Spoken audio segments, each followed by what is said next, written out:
आप civil military ताल्लुकात को कैसे बयान करेंगे कि ये कैसे होने चाहिए? सबसे पहले मैं आपको यहाँ बयान करता हूँ मिलिट्री से आपका क्या मुराद है। मिलिट्री से मुराद है एक आदमी जो कि आर्मी चीफ फौज की पूरी पॉलिसी और सिविलियन गवर्नमेंट के साथ ताल्लुकात एक फर्द की शख्सियत पर इन्हसार करते हैं। तो हमारे इस मामले में फौज की बजाय हमारे ताल्लुकात को एक बाजवा जनरल के साथ देखा जाए। जब हम एक पेज पर थे, जिसका मतलब है हम एक मुनज़्ज़म फौज की ताकत रखते थे कि ये हमारी मदद कर सकें, और हमने इकट्ठे काम भी किया। और आप जानते हैं पाकिस्तान कोरोना के क्राइसिस में कामयाब तरीन मुल्क रहा था। मसला तो ये था कि जनरल बाजवा ने मुल्क के सबसे बड़े चोरों को हमायत दी थी, और यहाँ तक कि वो उनकी करप्शन को बुरा ही नहीं समझते थे और हमको चाहते थे कि हम भी उनके साथ काम करें। उनके साथ काम करने का मतलब था उनको करप्शन के केसेस में छुटकारा दे दिया जाए। उनके मौजूदा वजीर आजम शहबाज शरीफ के साथ बहुत अच्छे ताल्लुकात थे और उन्होंने कुछ वजूहात की बिना पर ये रिजीम चेंज ऑपरेशन की साजिश रचाई। उन्होंने इल्जामात को तो रद्द कर दिया है, मगर आपसे सवाल ये है, आप दोबारा इक़्तिदार में आते हैं तो आप आर्मी के साथ ताल्लुकात कैसे रखेंगे? क्योंकि पाकिस्तान की फौज ने मुसलसल बहुत बड़ा किरदार अदा किया है। क्या अब वो इससे पीछे हट जाएंगे? बुनियादी असूल ये होना चाहिए कि जो भी हुकूमत वोटों से बन कर आती है उसके पास एख्तियार और जिम्मेदारी भी होनी चाहिए। ये नहीं हो सकता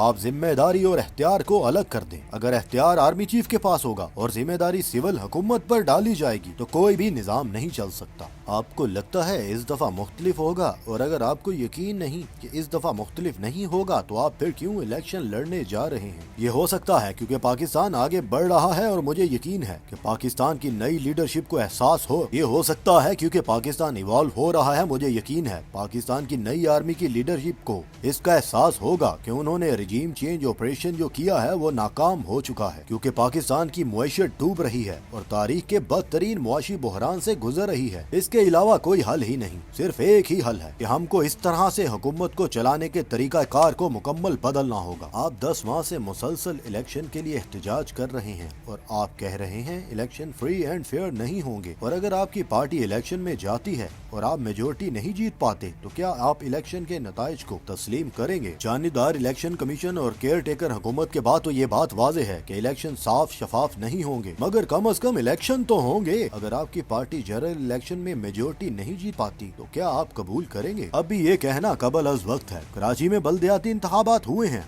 वहाँ सब पार्टियों ने नताइज को मुस्तरद कर दिया है। धांधली तो होगी, मगर किस हद तक होगी मैं अभी ये कुछ नहीं कह सकता।